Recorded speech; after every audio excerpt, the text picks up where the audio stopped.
Hello and welcome to yet another edition of the Word of the Day podcast where useful words are pleasantly explained. I am your host, Jamie Silva, and on behalf of everyone here that works on the show, may I say that we are all so excited to be recording together once again in the RAV4 studios. We've got another real solid word to share with you today, one I'm pretty sure once you'll hear, you'll say, wow, I want to use this word all the time. The word, in fact, is want, but no, not want spelled W-A-N-T, but W-O-N-T. And this basically means habit or custom. And you can use it in a couple different ways that are primarily seen in two particular phrases. The first phrase is, as I am wont to do. And you would attach this phrase to any description of things you like to do or do frequently. I, for example, could say that I was playing frisbee golf inside the mall last weekend, as I am wont to do, when I made a glorious hole-in-one from the top of an escalator all the way down into the trash can in the back of the Cinnabon shop. By saying, as I am wont to do, I'm indicating that frisbee golf at the mall is something I do all the time. I'm quite comfortable doing it, it is a pastime of mine, and I will probably be there again next weekend if you would like to join me. The other phrase most frequently seen with want is subtly different. Rather than, as I am wont to do, it's, as is my want, which basically means, as is my habit. The distinction between the two forms of want is very much like that between custom and accustomed to. So it may be your custom to have cinnamon toast before bedtime, and by extension, you are accustomed to consuming this snack before bedtime. I should note as well that while you can technically say, I am wont to do X, this is a little less common, insofar as any phrase involving want is common at all nowadays, but I'm not as much of a fan of just saying I am wont to do something, because it does sound a little more like the other form of want, the W-A-N-T form. Like you're trying to say you want to do something, but you're just bungling the sentence. So to make it clear that you're saying the W-O-N-T edition, I would stick to either as I am wont to do or as is my want. Before we turn to the online definition, I'd like to answer a quick listener question that I've heard a few times. Some wonder what we mean by the online definition, and why we feature both my attempt at a definition and an official one. Well, online just means if you were to Google this word, this is the definition you would see.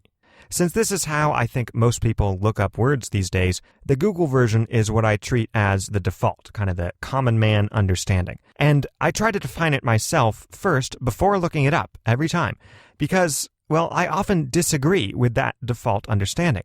I think some of them miss important aspects of the meaning or the connotation or the usage, and I don't want to be influenced by that Google definition before I grapple with the word in my own head and jot down what I think it means.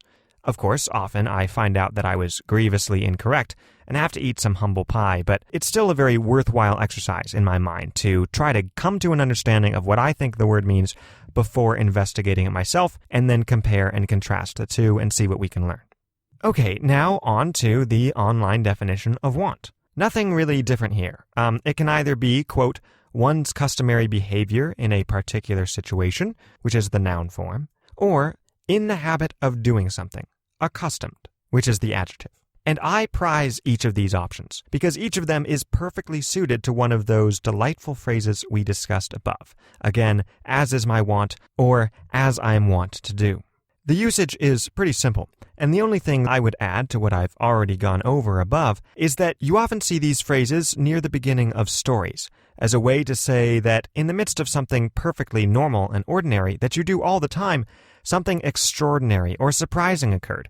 People often start little anecdotes this way. For example, I was just walking to the library when I had the unsettling experience of being trailed by a surprisingly speedy turtle, and I was only able to get away by distracting it with a lettuce leaf from my ham sandwich. By the time the turtle finished eating it, I was safe in the contemporary nonfiction section.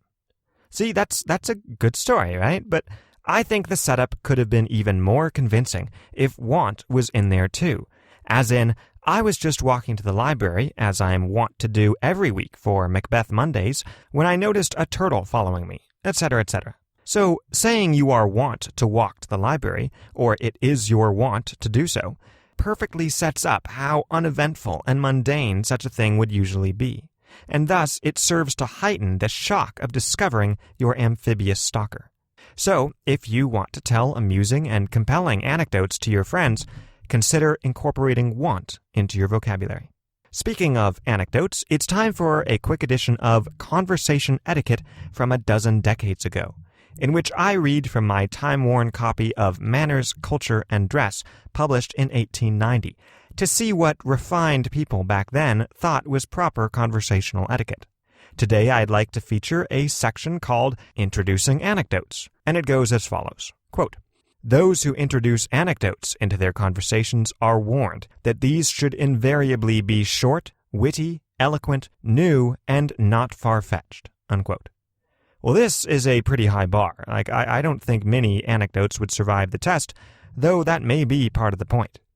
Also, look, you may think that turtle tale is far-fetched, but if it really happened, what's the harm in relating it to my friends? For the record, it did not happen, but if it did, I would absolutely tell my friends, because it is my wont to share such remarkable happenings with them. Otherwise, though, I do like this advice. Short, witty, and eloquent are excellent goals for storytelling of all kinds. Okay, let's get a couple examples of how to use want in ordinary conversation. Example number 1. While playing chess at the park, as was their wont, Cheryl and her friends noticed a rival group playing Chinese checkers at some tables nearby. A few hostile glances and dismissive remarks about each other's games later, and a bitter feud between the two groups was born. Example number 2. It was a blustery evening, and I had just finished brewing my evening cup of tea and was settling down with a good book, as I am wont to do, when I was disturbed by a terrible jangling noise from the porch next door, said Helen in an aggrieved tone. It turns out that when your neighbor has wind chimes, you effectively have wind chimes too. Example number 3 comes from the short story The Sleuth Hound by P.G. Wodehouse. This is a bit of a longer quote, but it's a pretty good one. Quote, "For the Dr. Watsons of this world, as opposed to the Sherlock Holmeses, success in the province of detective work must always be, to a large extent, the result of luck. Sherlock Holmes can extract a clue from a wisp of straw or a flake of cigar ash, but Dr. Watson has got to have it taken out for him and dusted and exhibited clearly with a label attached. The average man is a Dr. Watson. We are wont to scoff in a patronizing manner at that humble follower of the great investigator, but as a matter of fact, we should have been just as dull ourselves." Okay, that is it for us. That is it for today's show. Thank you so much for tuning in. We hope you enjoyed it.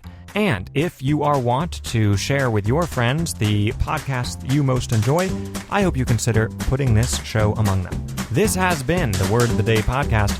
I'm Jamie Silva, and we'll see you next time.